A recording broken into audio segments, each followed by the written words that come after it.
is William Kennan and Fantasia Ford. This is a termination. Ms. Smith, you'll need to unmute, ma'am.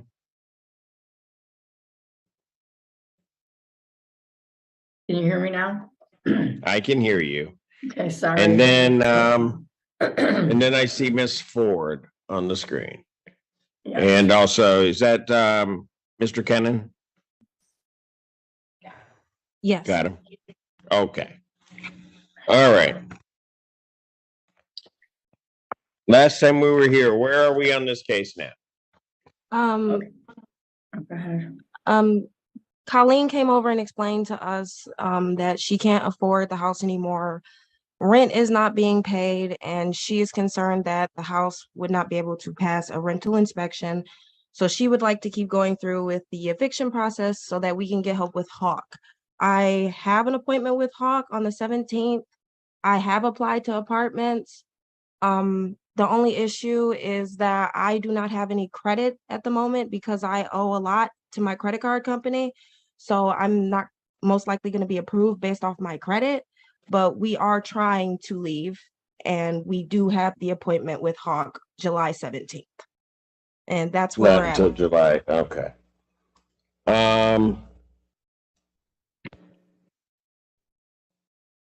Okay, let me ask this. How much is the monthly rent on the unit on this?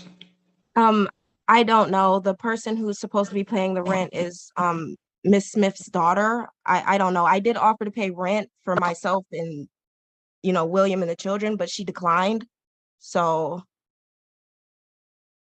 I also did offer to pay for utilities because I understand, but just don't have the money to move. I'm sorry, but I didn't hear any offer for the utilities. She did offer to pay a little bit for rent. My daughter had been paying $600 a month rent, Your Honor. When I met with Fantasia and William, I gave them a printout of expenses and what I was bringing in. I have that here. Okay, I can't read that, but I got you. Okay. Well, I tried to submit it to court, but they said that, you were in a different area. But anyway, the rent paid so far this year was $2,700. My expenses going out when I presented it to Fantasia and them was $4,873. It is now $5,209 because I got the water bill, which had went up over $100. Any little bit of rent that can be paid, it's just not substantial enough that, Your Honor, I can't afford this home. I'm on Social Security now. When I bought the home, Okay. I working. I got it. I get it from the last time. And the reality is that the parties aren't far apart of what needs to be done. It's just trying to figure out how we're going to do this. That's really the reality. And I feel really bad, I really do. I had offered to be a babysitter so they both could get work. I haven't heard anything about that. But I also have William working, he's disabled. He can't work. He can't do Okay, folks. Listen. He was working Let's at back Amazon. up a second. Yes, he was working at Amazon, but he can't count or know the difference between a quarter and a penny. Just keep talking. That's okay. I don't need to talk. You guys done? Yeah. Okay, good. You've got an appointment with Hawk on the 17th. You're applying to apartments to do that, to try to find someplace. As I recall, what you have, how many minors? 3. Okay.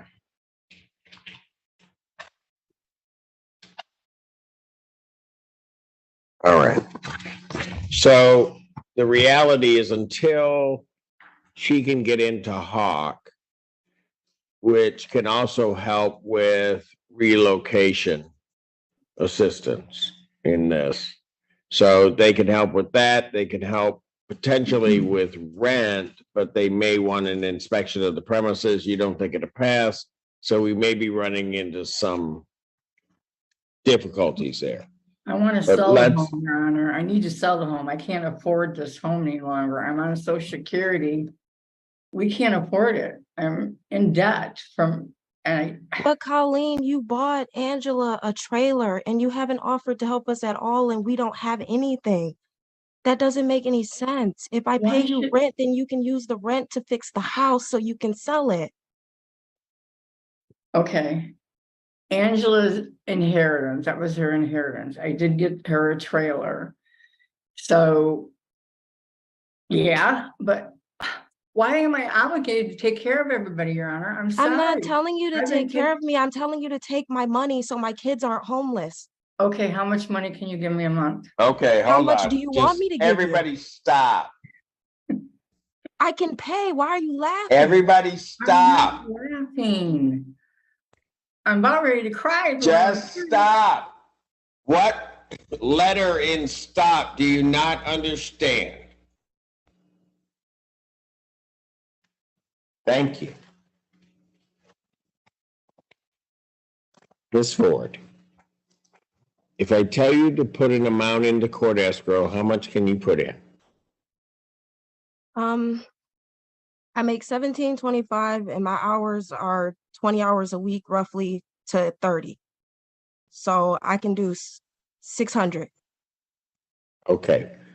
Of the 600, when can you pay that into court escrow?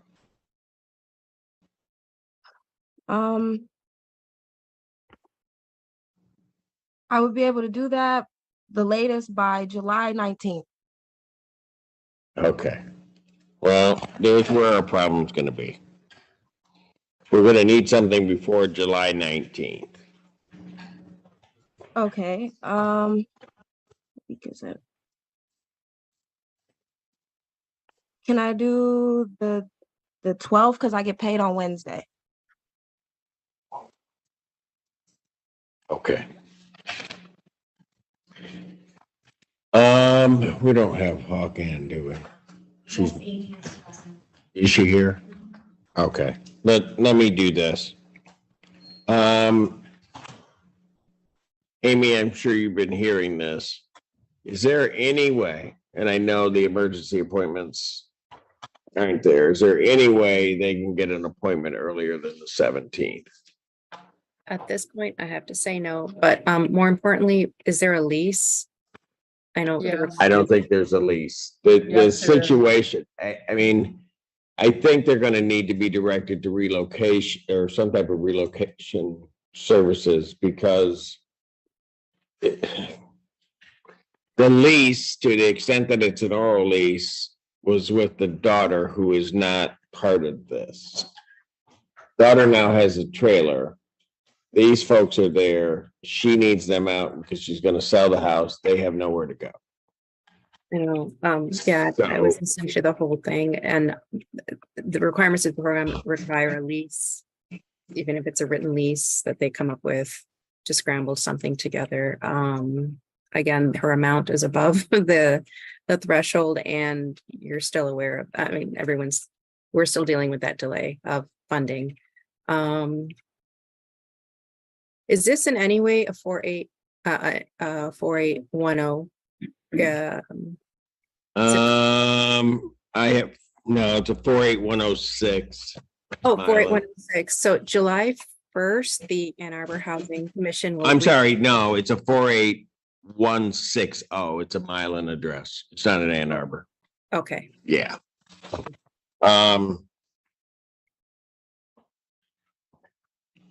Okay, let's do this, folks. They don't have appointments before the 17th, so it can't get moved up. So the only thing we're gonna do, or that we're gonna be able to do at this point is I'm gonna order that the defendant pay $600 to court escrow. Now I'm gonna have her pay it to court escrow rather than you because I want to make sure that it gets paid. And then I'll turn that around at the next hearing and ship that out to you, Ms. Smith, in order that the court pay it to you so that, but I can then keep track of what's paid. I will adjourn this. My next date after that's the 21st. May I say Sorry. something, Your Honor? They were I referring haven't to, been able to stop you, so go ahead. I'm sorry. She was referring to a lease and I do actually have a rental agreement. Okay, That William signed. But is When it with whom? You When have they- a blank rental agreement. a rental agreement that I had made out, yes, when my daughter moved back into the home. And it did state that only listed on the agreement should be living there or could be. But your daughter's not there. She's there, she's still there because they're in the process of moving. She hasn't moved yet. They have to put a shower into the home because she's handicapped and can't get into a tub. But she has the home. I have the purchase agreement here too, but I just thought maybe this rental agreement that William signed when they moved back in might help whatever the other lady was talking about. To help them out. I didn't know if it was. Okay, but that rental agreement is between you and your daughter. Is that right? William signed it also. Okay, was so a kid when he William's on the signed it. rental agreement? Yes. Him, his brother, my daughter. I was and- 13 when I signed it. I'm sorry, what?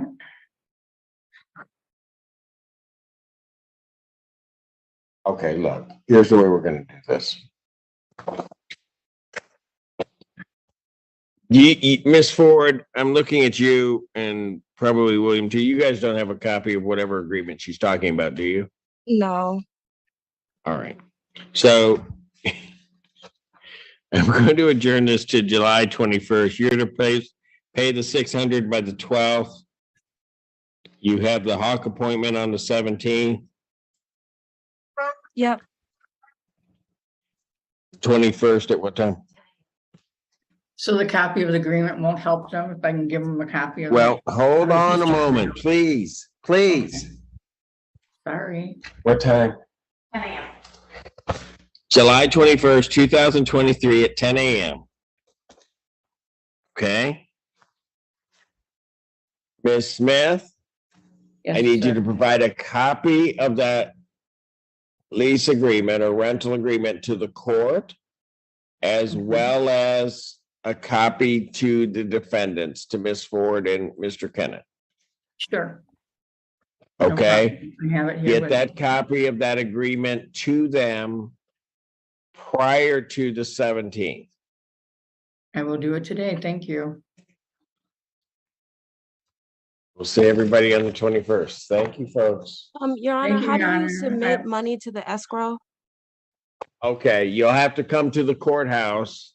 So you can come to the courthouse. You're probably, well, you could, 6 of one, half a dozen of another for you because you're down in the Milan area. So you can do it at the Saline Court, Okay. 14A4, or you can do it at the Service Center Court that I sit at, which is the one by the Sheriff's Department. Okay. It'd need to be $600. It needs to be cash. And I've written it in the file, so there should be no problem with them taking the money from you. Okay? Okay. Thank you. All right. Thank you. Can I say, ask one Yeah. more question, please? Yes. The home needs quite a bit of repair, and I was wondering, can I go ahead and start repairing some of the stuff?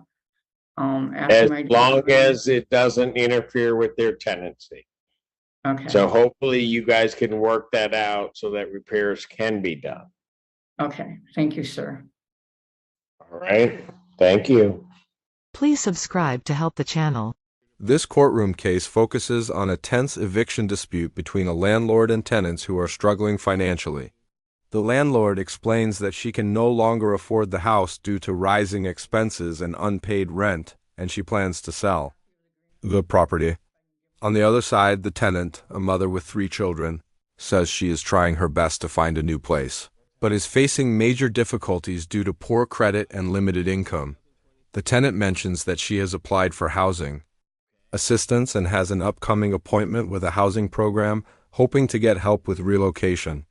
She also offers to contribute financially, saying she can pay around $600 per month Even though her income is limited. As emotions rise, both sides begin talking over each other, leading to frustration in the courtroom. The judge steps in firmly, demanding order and reminding everyone to stop interrupting. He acknowledges that both parties are in a difficult situation, but emphasizes that a practical solution is needed. After reviewing the situation, the judge decides on a temporary solution.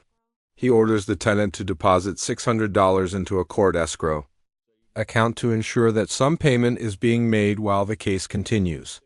This allows the court to track payments and later transfer the funds to the landlord. The judge also delays the case to give the tenant time to attend the housing assistance appointment and explore relocation options. Meanwhile, the landlord is allowed to begin necessary repairs on the home, as long as it does not interfere with the tenants still living there. The hearing ends with the judge setting a new court date and instructing both parties to provide any rental agreements and documents before the next session. Overall, this case highlights the real-life struggle between financial hardship and property ownership, with the court trying to balance fairness for both sides while preventing the family from becoming homeless.